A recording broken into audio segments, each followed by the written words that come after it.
Hello everyone. We are going to talk about one of the foremost nursing theorists, Dorothea Orem, and her self-care deficit theory. To start with, let's tackle her brief history and background. Dorothea Elizabeth Orem was born on July 15, 1914 in the place of Baltimore, Maryland.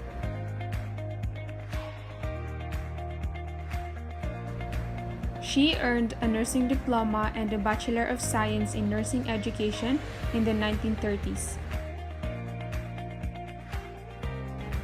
She earned her master's degree in nursing education in 1945.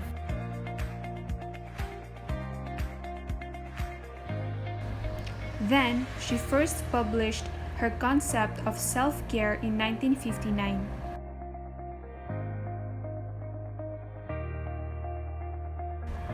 From 1959 to 1970, Ms. Orem held a variety of professional roles at Catholic University, including Dean of the School of Nursing. Later on, she served as a curriculum consultant to universities, associations, and government agencies. She published Nursing Concepts of Practice in 1971. This publication outlined her self-care nursing theory, and it also formally established Dorothea Orem as a leader in nursing education as well as nursing practice. Let's take a look at the overview of self-care deficit theory and its major assumptions.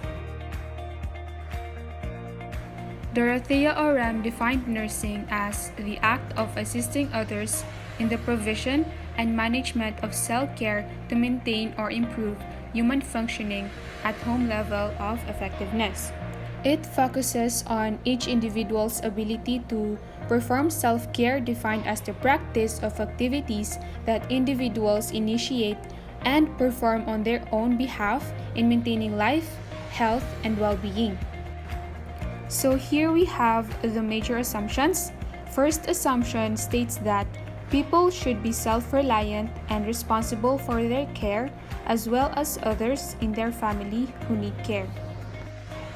The second assumption states that people are distinct individuals.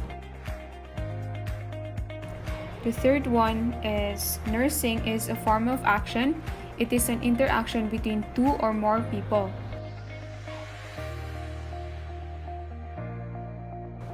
The fourth assumption states that successfully meeting universal and development self-care requisites is an important component of primary care prevention and ill health.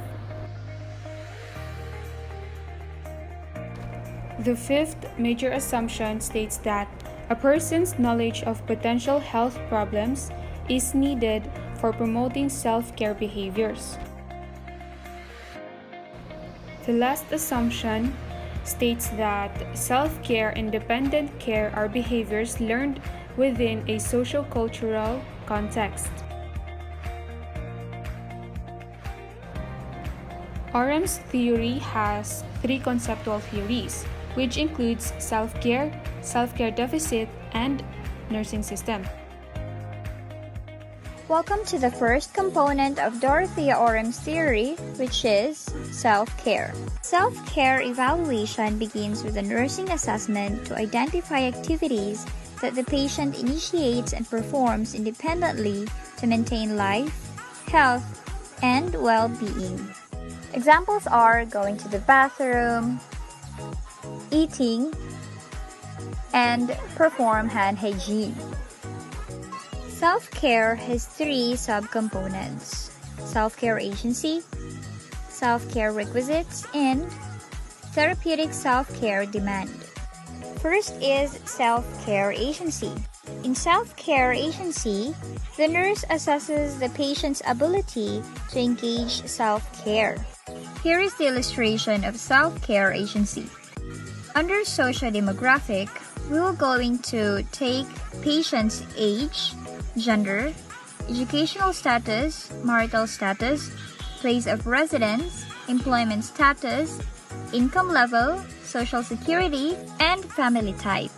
Now under characteristics of patient's disorders. we're going to take patient's diagnosis type, disordered duration, and caregivers, and etc. for us to know if the patient is able to do self-care. Next is self-care requisites. Self-care requisites, which are also known as activities of daily living, are assessed in relation to universal, developmental, and health deviation. And finally, the need for therapeutic self-care demand. In therapeutic self-care demand, it evaluates total activity needed to meet the individual's self-care needs at the moment or even over a period of time.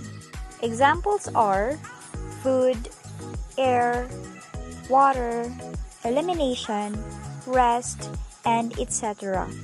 Again, the three subcomponents of self-care are self-care agency, self-care requisites, and therapeutic self-care demand. And that's it for self-care. For the self-care deficit theory, self-care deficit delineates when nursing is needed. Nursing is required when an adult, or in the case of a dependent, the parent or guardian, is incapable of or limited in the provision of continuous effective self-care. It is also when therapeutic self-care demand exceeds self-care agency, a self-care deficit exists, and nursing is needed. Orem believes that individuals have two types of restrictions that may require assistance from others. These are known as self-care limitations and self-care deficits. Self-care limitations restricts individuals from having the amount and kind of self-care that they need for existing and changing conditions and circumstances. There are three types of limitation identified in the Orem's theory: restrictions of knowing, restrictions on judgment and decision making, and restriction on result-achieving actions. Restrictions in any of these areas can cause an individual to have a need for nursing. Number 2. Self-care deficits. Self-care deficit is a relationship that exists when the individual is incapable of meeting their therapeutic needs. Self-care deficit determine when and why nursing is needed. Self-care deficit results when self-care agency is not adequate to meet the known self-care demand. Orem identifies three kinds of requisites: universal self-care requisites, developmental self-care requisites, and health deviation self-care requisites.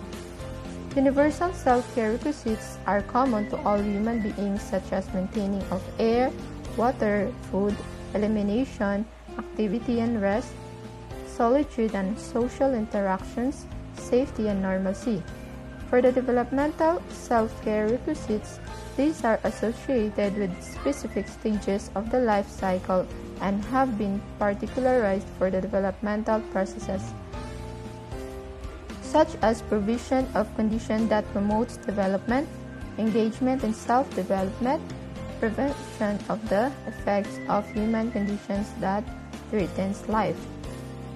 And for the health deviation self-care requisites, these are associated with those who are ill or injured, have specific forms of pathology, and who are under medical diagnosis and treatments, such as seeking and securing appropriate medical assistance, being aware of and attending to the effects and result of pathologic conditions and state, and effectively carrying out medically prescribed diagnostic, therapeutic, and rehabilitative measures.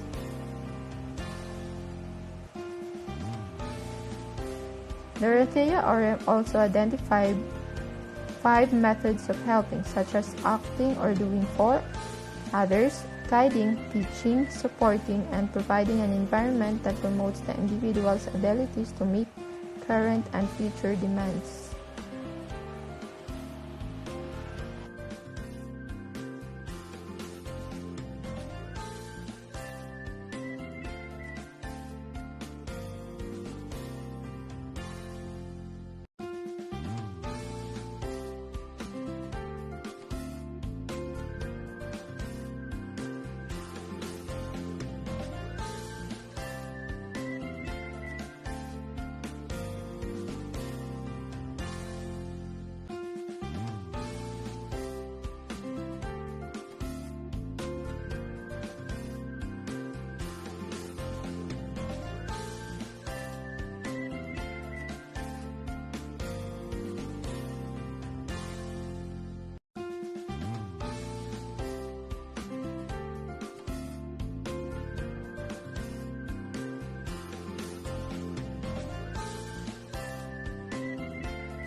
of nursing systems. What is theory of nursing systems? Theory of nursing system is defined as the nursing intervention needed when individuals are unable to perform the necessary self-care activities. In other way of meaning, this theory also defined as a series of actions a nurse takes to meet a patient's self-care needs. It describes the nursing responsibilities, role of the nurse and patients, rationale for the nurse-patient relationship, and type of action needed to meet the patient's demand. Nursing system composed of three systems, which are wholly compensatory, partial compensatory, and supportive educative. First, wholly compensatory is a nurse need to provide full self-care for the patient because the patient's self-care agency has exceeded the limitation that he or she must depend on others, like nurse, for well-being. Like for example, the coma patient, paralyzed patient, or mental retardation patient. Second, partly compensatory. It is used when a patient can meet some self-care requisites but need a nurse to help meet other needs. The nurse and the patient play major role in performing self-care. Example, give assistance in ambulation for the patient who is following on surgery. Third, supportive educative is a nurse's action of using knowledge, support, and encouragement to develop self-care abilities of the patient in terms of decision-making or behavior control. Like for example, advising teenager on effects of smoking or taking drugs. Another, when a nurse guides a new mother to breastfeed her baby.